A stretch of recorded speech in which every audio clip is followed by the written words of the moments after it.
was beautiful. That's my only sister from my mom and dad. Because she has so much promise for her future. I want to hold her, I want to hug her, and I want to tell her, like, you know, I'm still your little sister, and you're still my big sister, and now I don't have it. She was strong. She was a strong young lady. Like, you wanted to do more. Like, you want to see her happy, like, and her laugh. Like, she had the most beautiful laugh. He's a caring young man. He just didn't deserve this. They didn't deserve this. It's unfortunate. I mean, it's just senseless.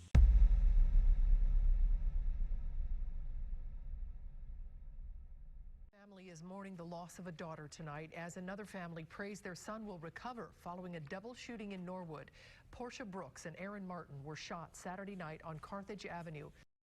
I just got off of work. It was a Saturday, and my girlfriend Porshia Brooks came to pick me up from work. We decided to go out to get something to eat. She started to take me home, and then when we got to my house, we started to say our goodbyes, and that's when all of a sudden someone comes up to the car window. He bangs the gun on the window, telling us to get out. And at that moment, I'm just like, I just paused for a second, and then I opened the door to get out, and then Porshia, she stays in the car. From the moment I got outside the car, he had a gun pointed at me. He's like maybe 2 feet away from me. That's when he asked me for my money. He's like, give me my money. And then I go in my pocket to pull out my wallet, so that all I had was cards or whatever. From that moment on, he asked her to step outside of the car. For his own words, he said, "Miss Lady, get out the car." She stayed in the car, and then that's the last thing I remember. So I guess that's when he shot me. Thing was discovered, there was a gentleman that got off the bus at Montgomery and Ross and was walking to his home in Bond Hill, and you know, Carthage Avenue is a typical path, and walked by and saw it, and that's how we were notified. Nobody called shots fired in, nobody called in a robbery in progress, nothing. It was a passerby after everything had happened. And then next thing I know, Norwood police was there. And then I remember they'll put me in the car. From that point on, I remember waking up in the hospital. My daughter Porshia was shot twice in an attempted robbery on November 16th, 2013. The severity of her injuries meant that she was on life support, and she would not survive. She was an organ donor, and so she survived until 10:11 a.m. on November 19th, 2013. And police in Norwood want to find some people who may have witnessed a murder. They just released these images from November 16th. A security camera at Norwood View Elementary School took these pictures. Investigators want to identify the 3 people who are walking southbound on Carthage Avenue at Drex. I believe they're working diligently. I believe that they want to solve it wholeheartedly. It's a small community, small police force. So I do feel that I'm going to get that phone call one day, that they have them, those that are responsible. Yeah, just hasn't happened yet. Like, I really appreciate what the police doing, and like they are taking the steps to solve the crime. And like, I just feel like, just to know that the guy who shot me is still out there, who shot Porshia, is still out there. He's living his life as if he didn't do anything. Like, he didn't take another life from 2 families. Like it runs through my mind, like, how can someone, how can another human being take away another life? And I'm thinking, like, he got family, like he got maybe brothers and sisters and little ones or whatever. Like, how will he feel like if someone, like, the same thing happened to him? Like, put him in my shoes, put him in her family's shoes. Porshia Brooks' mother returned here to Carthage Avenue in Norwood, where her daughter was shot and killed last November. She was understandably emotional coming back to such a difficult scene, but she was motivated to find her daughter's killer. The efforts my family and I have made began in March of 2014. And Lieutenant Fallon and I, mainly him, put together this big rally with news media, and he got the Norwood Citizens on Patrol involved, and we walked Carthage Avenue we hung up 800 flyers from Carthage Avenue all the way down by Cincinnati Gardens to Reading Road, and we put a memorial up in by where her car was, like balloons and pictures and flowers, candles. That was on a Tuesday. By Thursday of the same week, 90-something% of the flyers were torn down, and the memorial was gone. And that's when I called the detective, and he said it could have been just kids going to and from school or something. They said, and I informed him, I said, well, they became missing overnight, because they were there last night when they went to bed, and now that's gone in the morning when they wake up. So I had to accept that. My sister and I just decided, it was a small one, I had another picture and a cross, and we put another one out that night, that Friday night, and drove around, and I took pictures of how the people were tearing off the flyers.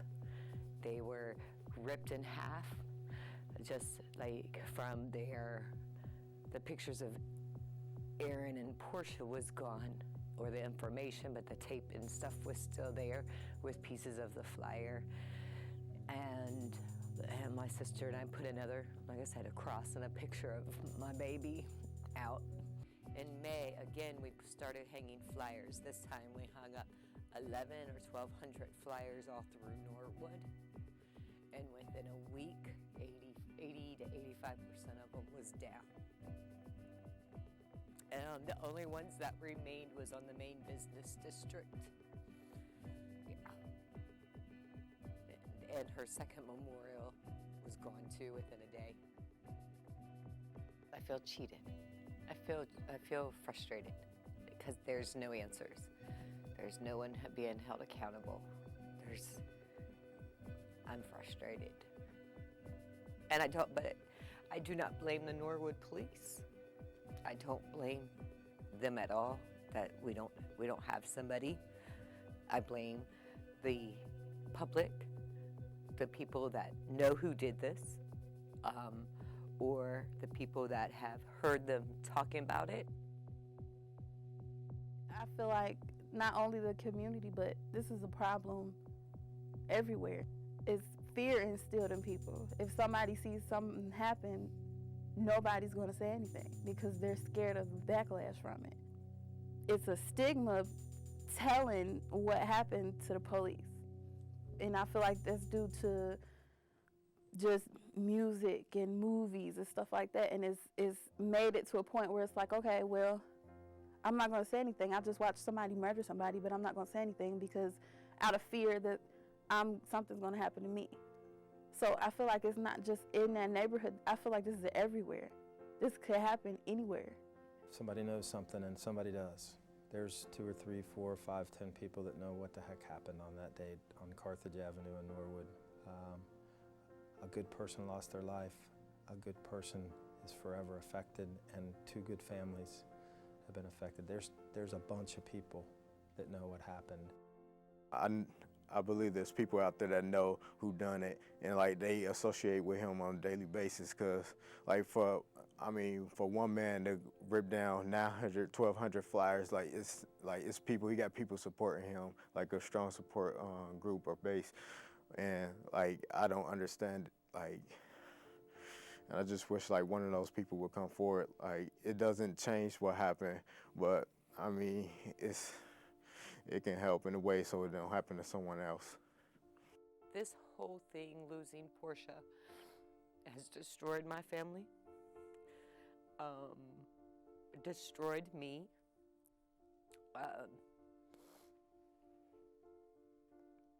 I haven't left my house in 15 months, except to handle business.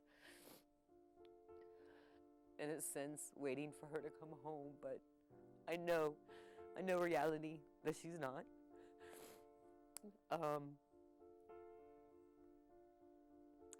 It's put an extra strain on my youngest daughter.